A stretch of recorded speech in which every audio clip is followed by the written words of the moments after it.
Hello दोस्तों, स्वागत है आपका अपने YouTube channel yes study by Bhanu sir पर। जैसा कि हम लगातार पढ़ते आ रहे हैं मारवाड़ का इतिहास, और मारवाड़ के इतिहास में हमने लास्ट में देखा कल राव मालदेव के बारे में।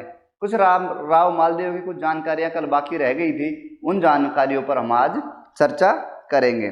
शुरुआत करते हैं राव मालदेव की।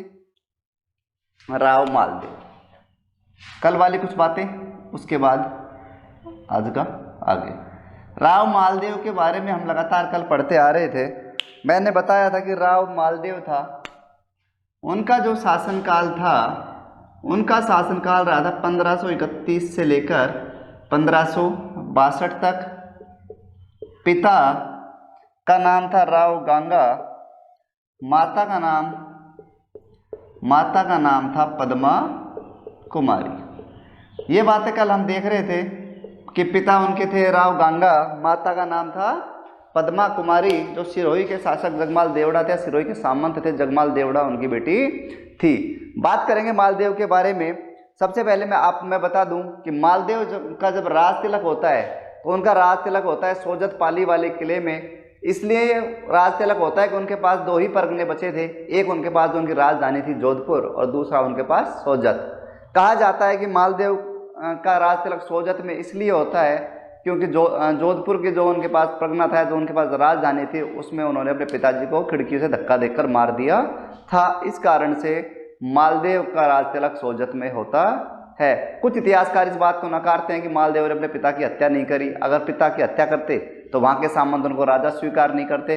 लेकिन कुछ इतिहासकार कहते हैं कि मालदेव ने अपने पिता की हत्या की थी। उन्होंने लगातार बहुत से युद्ध जीते। कल हम उनके कुछ युद्ध देख रहे थे, जिसमें हमने पहला देखा था हीराबाड़ी का युद्ध। हीराबाड़ी का युद्ध सन 1530 में होता है। नागौर की फिर दौलत खां होते हैं, दौलत खां को हरा देते हैं मालदेव। पहला हीराबाड़ी का युद्ध हमने देख लिया था। उसके बाद हम बात कर रहे थे कुछ इंपोर्टेंट युद्धों की। तो पहला युद्ध अपन ने कल देखा था साहेबा का युद्ध। साहेबा का युद्ध या पाहेबा का युद्ध 1542 में होता है। कुछ किताबें 1541 छापती हैं, लेकिन ध्यान रखें ये युद्ध होता है 1542 में। होता किस किस के बीच है? बीकानेर के राजा होते हैं जैतसी राठौड़, और इधर मालदेव के साथ होता है। जैतसी राठौड़ उस युद्ध में मारे जाते हैं, और उनका बेटा होता है जो कल्याणमल क्या करता है? दिल्ली चला जाता है शेरशाह सूरी के पास मदद के लिए। वैसे मालदेव और जो जैतसी थे वो भाई थे, राठौड़ भाई थे।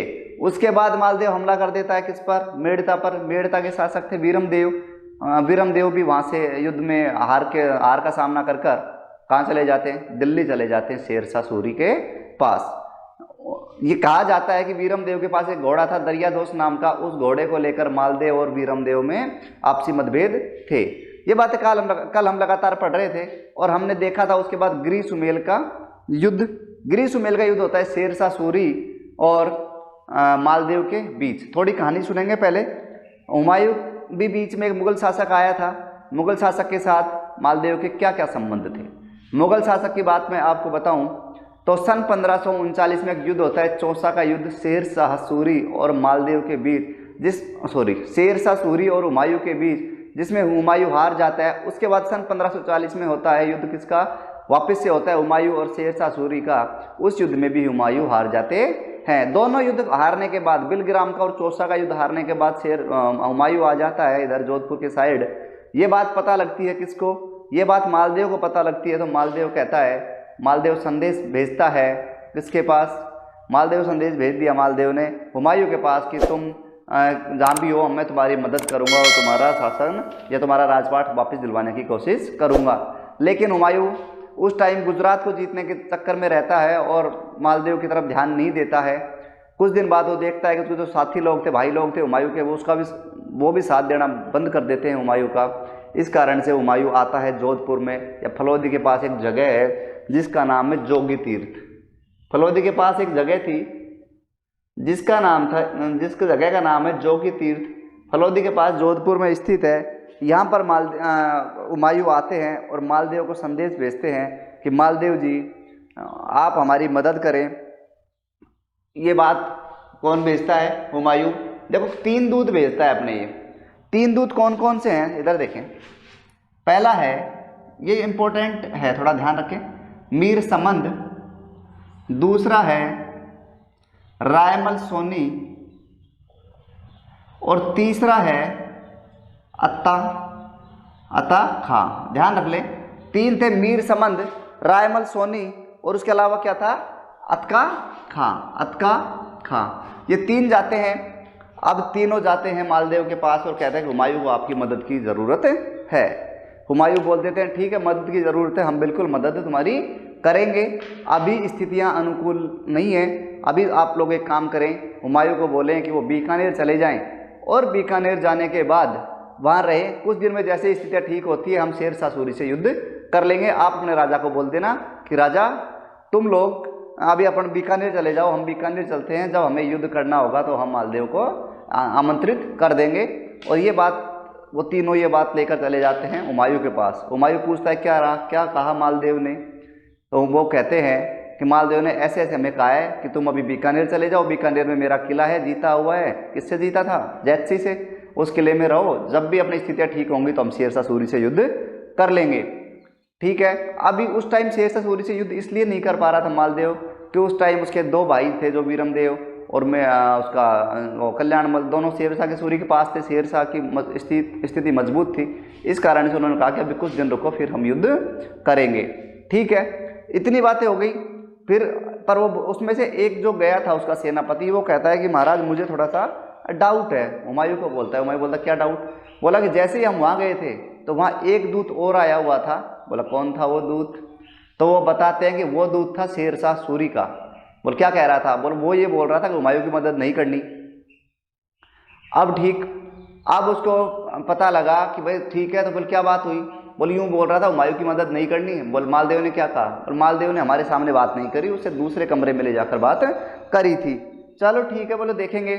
अब वो युद्ध मालदेव को लगा कि अब क्या करें, हुमायूं को लगा कि अब करें क्या। तो हुमायूं का एक हुमायूं देखो पढ़ने वाला था, किताबें बहुत पढ़ता था, लाइब्रेरी में हमेशा रहता था। कहा जाता है कि हुमायूं की मृत्यु भी लाइब्रेरी की सीढ़ियों से नीचे उतरते टाइम गिरकर हुई थी। तो पढ़ने वाला था, पढ़ाकू था, इस कारण वो अपना जो उसका लाइब्रेरियन था या जो उसका गुरु मान ले, उसका नाम क्या था, उसका नाम था, देखें उसका नाम अभी थोड़ा सा माइंड से आउट हो रहा है, बताता हूँ।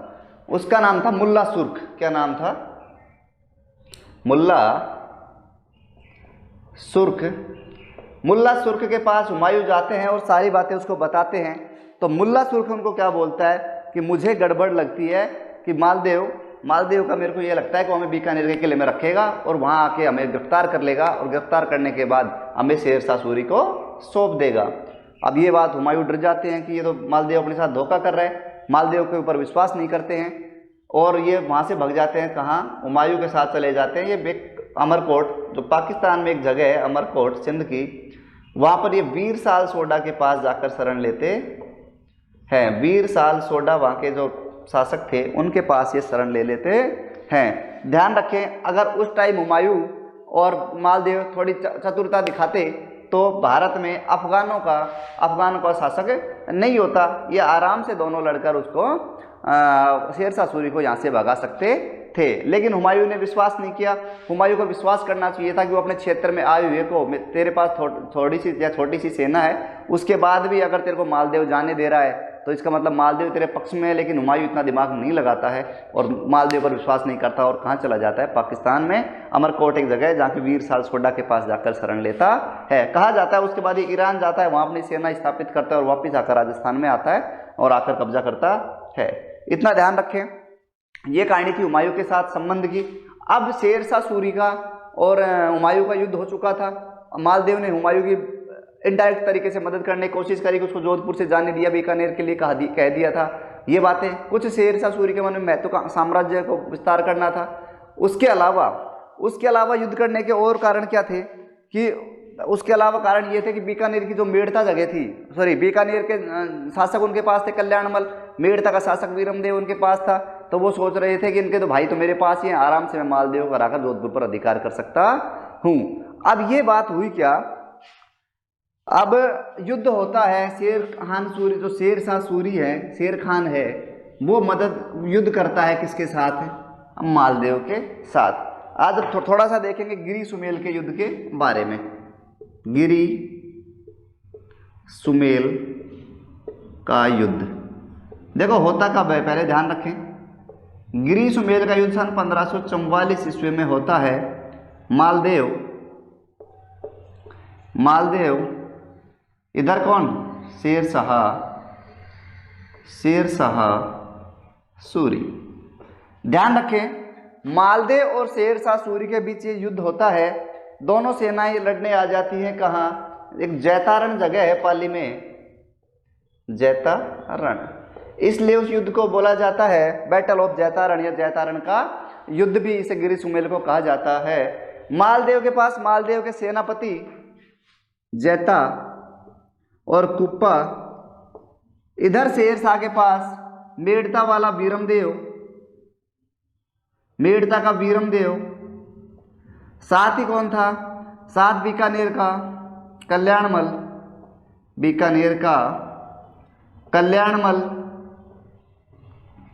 इतना से ध्यान रखें, युद्ध होता है। अब उस टाइम होता क्या था, शेर शाह सूरी को लग रहा था, शेर शाह के सूरी के गुप्तचर थे, गुप्तचर ने कहा कि महाराज हमें सूचना मिली है कि मालदेव जिससे युद्ध करता है उसको बहुत बुरे तरीके से पीटता है। ये बात पता लगती है किसको, ये बात जब शेर शाह सूरी को पता लगती है तो शेर शाह सूरी कहते हैं कि ये तो गड़बड़ हो सकती है, मालदेव हमें भी हरा देगा। तो वो बुलाता है वापस किसको, वीरमदेव को और कल्याणमल को कहता है बता तू तेरा क्या फॉर्मूला मुझे बता रहा था। तो कल्याणमल कहते हैं कि साहब बीकानेर मेरा जीतते ही और उसके बाद क्या नाम है मेड़ता का ये वीरमदेव का हो जाएगा और आप जोधपुर ले लेना। बोला कहीं ऐसा तो नहीं लग रहा तुम्हें एक कि वो हम तीनों को मारकर आगरा और दिल्ली पर भी कब्जा कर ले। तो ये बातें शेर शाह सूरी के दिमाग में थी। कहा जाता है कि शेर शाह सूरी बड़े दिमाग वाला था, शेर की तरह उसके अंदर ताकत तो लोमड़ी की तरह उसके अंदर चतुरता थी या चालाक था। उसने क्या किया, उसने अब अपना दिमाग लगाया कि ये युद्ध आमने सामने नहीं जीता जाएगा, कुछ ना कुछ नया खेल खेला जाए। वो क्या करता है, वो अपने 5-7 सैनिक तैयार करता है और कहता है कि तुम ढाल जानते हो, ढाल जैसे तलवार से सुरक्षा करते हैं अपने आप की, ढालों के व्यापारी बनो और जहाँ जहाँ मालदेव के कैंप है वहाँ जाओ और ढाल के व्यापारी बनकर ढाल बेचकर आओ और 1-2 पर्ची मैं तुम्हें देता हूँ जो तुम वहाँ डालकर आ जाना। ठीक है, ऐसे ही 5-7 लोग जाते हैं ढाल लेकर और कैंप के पास से निकलते हैं कि ढाल ले लो। तो अब पता है युद्ध के समय ढाल की सबको आवश्यकता होती है। अब ढाल की आवश्यकता होती है और युद्ध के समय तो सब वो आते हैं बैठा लेते हैं उसको। मालदेव आता है क्या, बोले ढाल लेनी है, बोले हाँ अच्छी ढालें हैं ले लो। सब ले लेते हैं कैंप वाले ढाल, कोई 100 कोई 200 ढाल 500 ढाल, सबका खर्च कौन दे देता है, मालदेव। और जाते जाते वो जो व्यापारी लोग थे वो वहाँ 2 पर्ची पटक जाते हैं। पर्ची पटक जाने के बाद मालदेव देखता है व्यापारी लोग चले जाते हैं, सेनापति सब कैंपों में चले जाते हैं, मालदेव वहाँ देखता है पर्चियाँ गिरी हुई हैं किसकी हैं। मालदेव पर्ची उठाता है, जैसे देखता है, देखने के बाद मालदेव पागल हो जाता है। कहा जाता है उसमें लिखा था कि कुप्पा की तरफ से लिखा हुआ था, जैता और कुप्पा की तरफ से कि शेर शाह सूरी आप मदद नहीं करें, जैसे ही कल मालदेव युद्ध करने आएगा हम इसको पकड़ लेंगे और तुम्हें सौंप देंगे। जिसमें शेर शाह सूरी के नीचे एक लाइन लिखी हुई थी कि ठीक है ओके धन्यवाद, कल आप जैसा क्या बोलते हैं मालदेव मुझे सौंप देना। और धन्यवाद देते हुए जैता कुप्पा को शेर शाह सूरी लिखता है। ये बातें पढ़ता है। अब हुआ क्या, अब मालदेव को लगा कि देखो अब मालदेव के दिमाग में कई विचार आते हैं।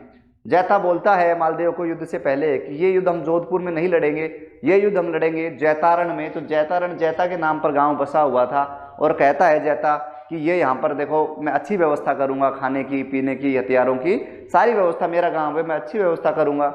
ये बात हो जाती है। अब दिमाग में मालदेव क्या थी, जैता इसलिए यहाँ लाया कि ये मुझे यहाँ शेर शाह सूरी को पकड़वा देगा। दूसरी बात कुप्पा को बोलता है कुप्पा वहाँ से युद्ध करने क्यों आया है, मैंने उसको बीकानेर का प्रशासक बना दिया था फिर भी ये युद्ध करने आया है, मतलब इन सबकी चाल है, ये मुझे यहाँ शेर शाह सूरी के साथ पकड़वाएंगे। तो ये बात वो अपने सब सामंतों को इकट्ठा करता है जैता कुप्पा को छोड़कर और बोलता है कि चलो हमें यहाँ युद्ध नहीं करना। और मालदेव जोधपुर चला जाता है। जोधपुर चला गया। जैता कुप्पा पर आरोप लग चुके थे। जैता और कुप्पा बहुत परेशान थे कि हम तो ऐसा हमने सोचा भी नहीं था। लेकिन और जो सामंत थे वो जैता और कुप्पा को कहते हैं यार तुम तो बड़े नमक हराम निकले हो, इतना अपने देश के साथ गद्दारी कर रहे हो। जैता और कुप्पा खूब विश्वास दिलाने की कोशिश करते हैं लेकिन पूरी सेना उनकी कोई बात नहीं मानते हैं और सारी सेना वापस लौट जाती है। अब जैता और कुप्पा पर आरोप लग गया तो जैता और कुप्पा को तो आरोप हटाने के लिए क्या करना पड़े, युद्ध। उन्होंने शेरशाह सूरी के साथ युद्ध किया। शेरशाह सूरी के साथ युद्ध करके जैता और कुप्पा के पास 12,000 की सेना थी, और बताते हैं इतिहासकार कि शेरशाह सूरी के पास 80,000 की सेना थी, लेकिन जो 12,000 जो सैनिक थे जैता और कुप्पा के पास, वो इतने अच्छे तरीके से लड़ते हैं कि 80,000 की सेना पर भारी पड़ जाते हैं। 80,000 की सेना को वो हराने के लिए बिल्कुल तैयार थे, और युद्ध होता है कि एक साइड से जैता और कुप्पा जीत चुके थे, लेकिन कहा जाता है कि मुस्लिम जो ये सैन्य जो थे राजा, इनके पास रिजर्व सेना होती थी। तो वो सेना लेकर आता है जलाल खां नाम का एक व्यक्ति, जलाल खां जलवानी, थोड़ा ध्यान रख लें। एग्जाम में पूछता है रिजर्व सेना का सेनापति कौन था ग्रीष्मेल के युद्ध में। आरएस प्री में आया हुआ एग्जाम में, आरएस प्री के एग्जाम में आया हुआ सवाल है, जलाल खां जलवानी। जलाल खां जलवानी से आते हैं दूसरी सेना लेकर, उसके बाद भी अच्छे से लड़ाई करते हैं, लेकिन 12,000 सैनिकों के साथ जैता और कुप्पा शहीद हो जाते हैं, और शेरशाह सूरी का अधिकार हो जाता है किस पर, जोधपुर पर। इससे नाराज होकर ये मालदेव कहाँ चले जाते हैं फिर, सिवाना कहाँ पड़ता है, बाड़मेर में, जो मारवाड़ के शासकों की संकटकालीन राजधानी कहलाती थी। ध्यान रखें, सिवाना चले गए। उसके बाद होता, उससे पहले की बातें कुछ सुने। मालदेव एक प्रतापी शासक था, हर जगह युद्ध कर रहा था, कभी बीकानेर, कभी जालोर, तो कभी मेड़ता, कभी भादरा जोन, जीतता जा रहा था। एक बार उसने क्या किया, उन्होंने युद्ध कर दिया जैसलमेर पर। जैसलमेर पर युद्ध कर देते हैं, और जैसलमेर के शासक थे उस टाइम लूणकरण के ऊपर युद्ध कर दिया। लेकिन लूणकरण क्या करते हैं, उनको कुछ देकर धन माल दे देते हैं, कुछ एक जागीर दे देते हैं, और इससे जैता मालदेव वापिस आ जाते हैं। अब लूणकरण ने विचार किया कि आज अपने दे दिया इसको इतना धन, ये तो ऐसा नहीं है कि क्या गारंटी कि वापिस नहीं आएगा, ये तो वापिस भी आ सकता है। ठीक है, अब क्या किया जाए, परमानेंट इलाज। एक सेनापति बोलता है युद्ध करें, मालदेव को हरा दें। लूणकरण कहते हैं कि क्या हरा देंगे, युद्ध में तो अपना परमानेंट इलाज कर जाएगा, उठने लायक नहीं रहेंगे, क्या करें। अब एक दूसरा सेनापति बैठा था, वो देख रहा था कि लूणकरण की एक बेटी थी जिसका नाम था उमादे। क्या नाम था, उमादे। उसने कहा कि आप अपनी बेटी उमादे की शादी उससे मालदेव से कर दें, तो वो हमारा रिश्तेदार हो जाएगा, तो फिर हमारे जैसलमेर पर वो हमला नहीं करेगा। लूणकरण को ये बात समझ में आ जाती है कि चलो ठीक है, उमादे की शादी किससे कर दी जाए, मालदेव से। मालदेव के पास शादी के लिए प्रस्ताव जाता है, तो मालदेव देखता है, कहा जाता है उमादे बहुत ही सुंदर महिला थी। तो उमादे के बारे में जब मालदेव सुनता है, तो मालदेव तो तैयार था, ठीक है हाँ साहब मैं शादी कर लूँगा। ठीक है, सगाई हो जाती है उमादे की और मालदेव की। दिन आता है बारात का, शादी का। मालदेव बारात लेकर जाते हैं। बताऊं, एक गीत होता है जला गीत। जैसे महिला जाती हैं, कहाँ महिलाएं जाती हैं डेरा देखने, तो वो गीत गाती जाती हैं जला। ध्यान रखें, जला गीत कब गाया जाता है, जब डेरे को देखने जाती है महिलाएं, तो वो गीत गाया जाता है जला।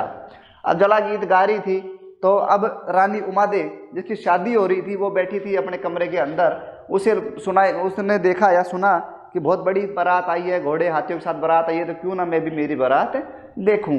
अपने कमरे से बाहर निकलती है, जैसलमेर के किले में देखती है बारात को, बाहर नहीं जा सकती, चलो एक काम करती हूँ छत से देख लेती हूँ। जैसे ही छत पर जा रही होती है, तो एक कमरे से लड़ाई की आवाज़ आ रही थी। उमादे रुकती है, सुनती है कान लगाकर क्या हो रहा है, तो पता लगता है कि जैलदेव जो उमादे है उसके माता और पिता आपस में लड़ाई कर रहे हैं। लूणकरण कह रहे हैं कि मैं जैसे ही मालदेव फेरों के लिए आएगा, मैं उसकी गर्दन काट दूंगा। वैसे तो वो मेरे अप्रत्यक्ष युद्ध में तो मैं उसे नहीं जीत सकता, लेकिन ये एक मंगता भिखारी है, इससे पहले मैंने इसको धन देकर यहाँ से भगाया था, और मजबूरी में मेरे को उमादे की शादी करनी पड़ रही है।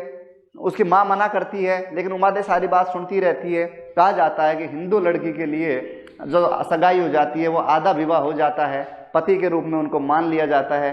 अब उमादे सारी बातें सुन लेती है, वापिस आती है कमरे में, एक पत्र लिखती है और गुप्तचरों के द्वारा मालदेव तक पहुंचा देती है। मालदेव पत्र को पढ़ता है और राजी होता है कि देखो ऐसी पत्नी जो अभी तक सगाई हुई है, शादी भी नहीं हुई, और मेरी इतनी मदद कर रही है।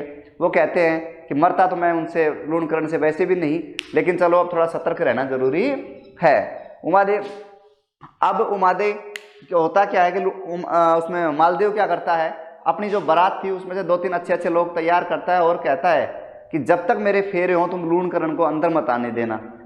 ठीक है, 2 अच्छे से तगड़े लोग थे, लूणकरण का वेट करते हैं, बारात तोरण की रस्में होती हैं, मालदेव अंदर चले जाते हैं, फेरे हो रहे होते हैं, लूणकरण अंदर जाने की कोशिश करता है, लेकिन जो दो लोग जो मालदेव ने तैयार किए थे वो उसको वहाँ बैठा लेते हैं कि आओ साहब शादी तो अंदर हो जाएगी। वो बोलते हैं मुझे कन्यादान करना है, कन्यादान तो भाई भी कर देगा, आप आओ अपन यहाँ बैठते महफिल में बैठेंगे। अब लूणकरण बैठ जाता है, लूणकरण समझ जाता है भाई इनको पता लग गया है, और लूणकरण उसके बाद मालदेव पर हमला नहीं करता। शादी हो जाती है, सुबह विदाई होती है। देखो मैं उमादे के बारे में तुम्हें बता रहा हूँ, सुबह विदाई होती है। विदाई में कहा जाता है कि पहले जब राजकुमारियों की शादी होती थी तो उनके साथ दासियाँ जाती थी, क्योंकि दासियाँ वहाँ जाकर काम करती थी, वहाँ के जो रानियाँ थोड़ी काम करेंगी। तो फिर उमादे के साथ एक दासी चली जाती है जिसका नाम है भारमली। कहा जाता है भारमली के माता पिता का नहीं पता था, भारमली ऐसे ही झाड़ियों में पड़ी एक लड़की छोटी बच्ची मिली थी, लूणकरण ने उसका पालन पोषण उमादे के साथ किया था, तो दोनों अच्छी फ्रेंड होने के कारण दोनों ही बहुत सुंदर थी, तो उमादे भारमली को साथ लेकर चली जाती है। अब शादी के दिन मालदेव नशा वसा करके शाम को अपने महल में आते हैं, रानी को पता लगता है कि मालदेव आ रहे हैं, तो वो जब तक तैयार नहीं हुई थी, श्रृंगार कर रही थी, तो वो बोलती है भारमली को, भारमली तुम जाओ राजा को बोलकर आओ कि अभी रानी तैयार नहीं है। जैसे ही उमादे जाती है तो उमादे उनको बोलती है मालदेव को कि अभी रानी तैयार नहीं है। ऐसे में इतने में मालदेव को पसंद आ जाती है भारमली, और मालदेव को भारमली पसंद आ जाती है। उधर उमादेव को जब पता लगता है कि जो मेरे पति देव है उन्होंने भारमली के साथ गलत काम किया, तो वो देखते कि ऐसा गंदा पति मुझे नहीं चाहिए, और वो नाराज होकर कहाँ चली जाती है, तारागढ़ के किले में। ध्यान रखें, तारागढ़ के किले में चली जाती है कौन, उमादे। और मैंने तुम्हें बताया था, मेवाड़ पढ़ा रहा था कि मेवाड़ में रूठी रानी के नाम से प्रसिद्ध कौन है, तो हमने पढ़ा था कि परमार राजवंश की एक रानी थी कोमला देवी जयसिंह की पत्नी, वो मेवाड़ की रूठी रानी कहलाती है, और उमादे कहलाती है मारवाड़ की रूठी रानी। जैसे ही नाम आता है रूठी रानी का, तो हम सबसे पहले देखते हैं उमादे का नाम आता है, मालदेव की पत्नी उमादे, जो एक रूठी रानी के नाम से प्रसिद्ध हुई। कहा जाता है कि इसने कहा था कि मैं आजीवन में मेरे पति का मुंह नहीं देखूंगी, और ऐसा ही होता है, ये अपने जिंदगी भर अपने पति का मुंह नहीं देखती है। जब मालदेव की मृत्यु होती है तो ये मालदेव की उस टाइम ये थी केलवा राजसमंद में भेजी जाती है मालदेव की पगड़ी, और पगड़ी के साथ उमादे सती होती है। इतनी बातें ध्यान रखें। आप थोड़ा सा भारमली के बारे में सुने। भारमली अब महल में रह रही थी राजा के साथ, मालदेव के साथ। उमादे चली गई थी तारागढ़ दुर्ग। तारागढ़ दुर्ग के बाद कई जगह रही, वो तारागढ़ दुर्ग का काम चला तो वो दूसरी जगह चली गई। अंत में वो जो केलवा जगह थी राजसमंद में, वहाँ आ जाती है और वहीं अपना जीवन निकालती है। उन्होंने मालदेव की एक दूसरी पत्नी थी, उसका एक बेटा था राम सिंह को गोद ले लिया था और राम सिंह को अपने साथ रखती थी। एक बार मालदेव को लगा कि यार गलती हमने कर दी है, फिर भी चलो उमादे को बुलाते हैं। तो वो अपन का एक विद्वान था जिसका नाम था ईश्वरी दास। क्या नाम था? ईश्वरी दास को कहते हैं कि यार तुम जाओ और उमादे को मना कर लेकर आओ। ईश्वरी दास जाते हैं रूठी रानी के पास, उमादे के पास, उमादे को मना लेते हैं। लेकिन उमादे कहती है, अब उमादे को लग रहा था कि अगर मैं वापस गई तो मेरी बेइज्जती हो जाएगी। इस कारण से उमादे बोलती है कि देखो मैं चल तो सकती हूँ लेकिन मेरी वहाँ बेइज्जती नहीं होनी चाहिए, क्योंकि मैं वहाँ से राजा से रूस कर आई थी और अब या नाराज होकर आई थी, अब मैं वापस जाऊँगी तो मेरी बदनामी है। लेकिन ईश्वरदास जो कहते हैं वो अपनी फुल गारंटी है, आपको कोई कुछ नहीं कहेगा, आपको वहाँ की पटरा नहीं बनाया जाएगा और मालदेव को 10 लोगों के सामने आपसे माफ़ी मांग लेगा। अब वहाँ से चलती है उमादे आती है, ये बात पता लगती है मालदेव की जो पत्नियाँ थी उनको, और जो पत्नियाँ थी रानियाँ थी उनको। तो वो क्या करती हैं, वो कहती हैं, वो जाती हैं, एक विद्वान है ईश्वर दास जी का अंकल जी, जिसका नाम था आसानंद के पास चली जाती हैं। और आसानंद के पास जाने के बाद कहती हैं कि ऐसे ऐसे वो आ रही है, ऐसे नहीं आना चाहिए, आप कुछ भी करो, वो यहाँ जोधपुर किले में नहीं आनी चाहिए। ये बात आसानंद जी कहते हैं ठीक है, कोई दिक्कत नहीं। और जैसे ही पालकी आ रही होती है उमादे की, आसानंद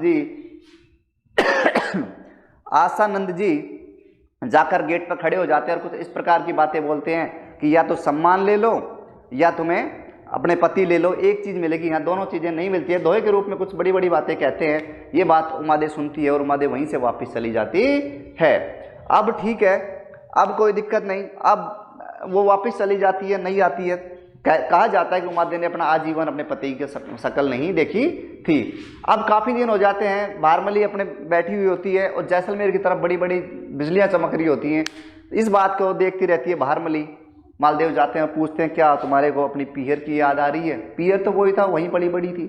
बोला हाँ। बोल मैं कैसे जाऊँ? बोल ठीक है तुम जाओ।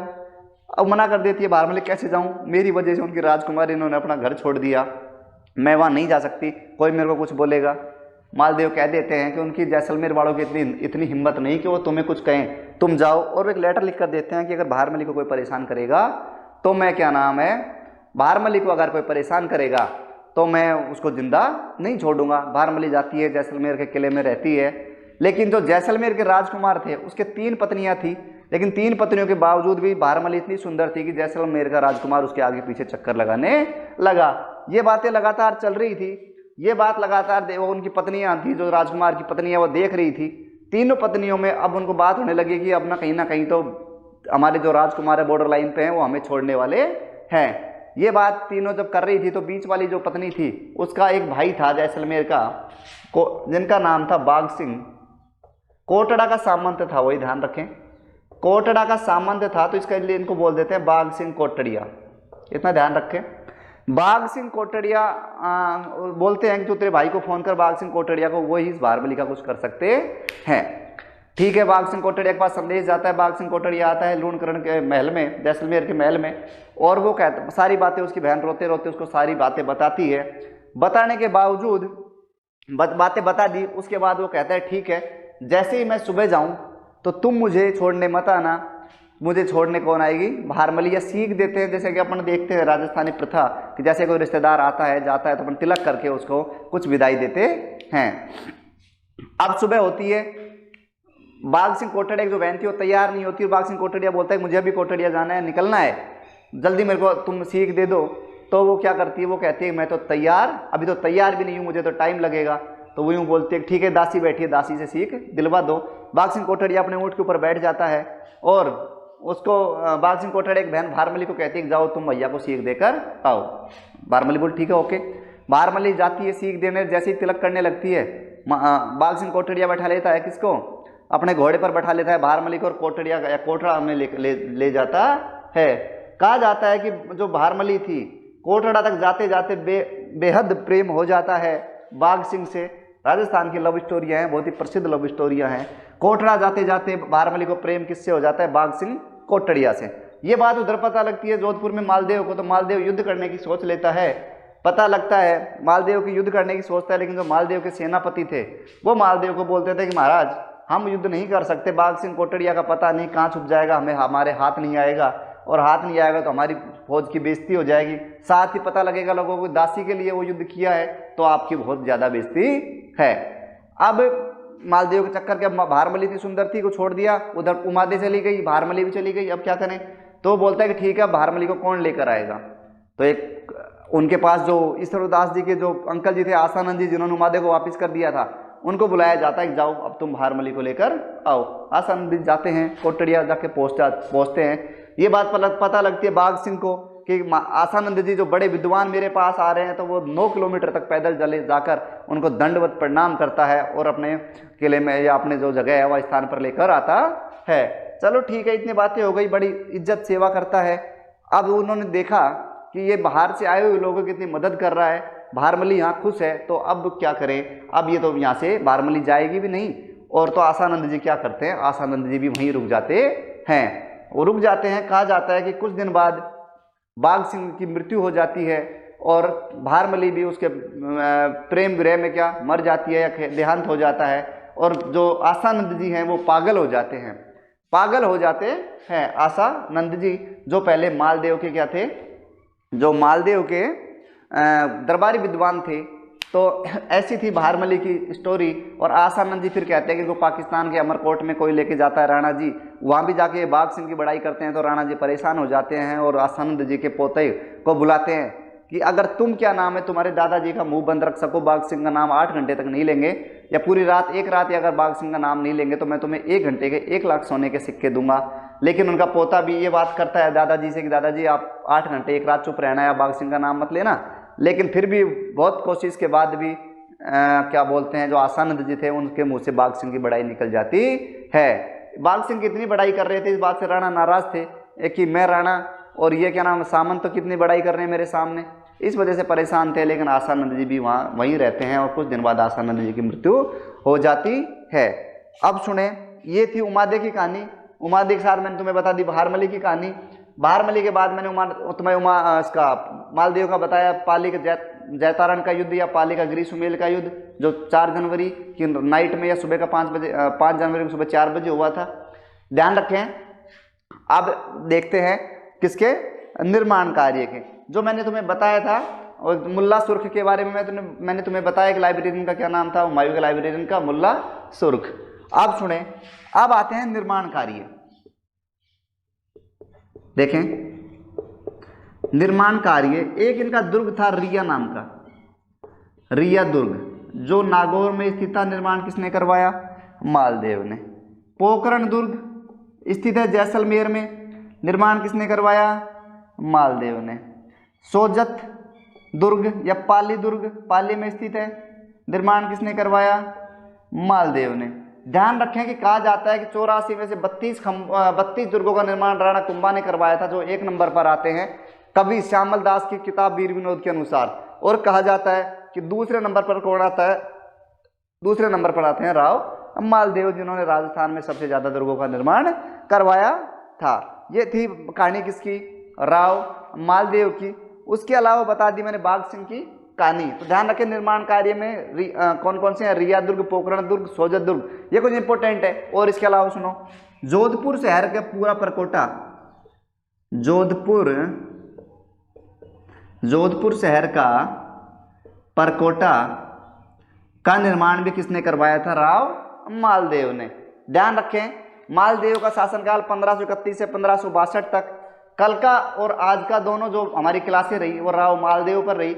मैंने विस्तृत जानकारी मालदेव के बारे में देने की आपको कोशिश करी है। उसके बाद भी आपसे आशा करूंगा कि ये वीडियो मेरे दोनों आपको क्लासें पसंद आएगी। मालदेव के बारे में लगातार आपको बेहतरीन देने की हम कोशिश कर रहे हैं। यस स्टडी की टीम है जो आपके साथ लगातार जुड़ी रहेगी।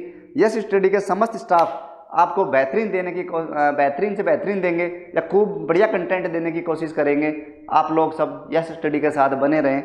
थैंक यू दोस्तों।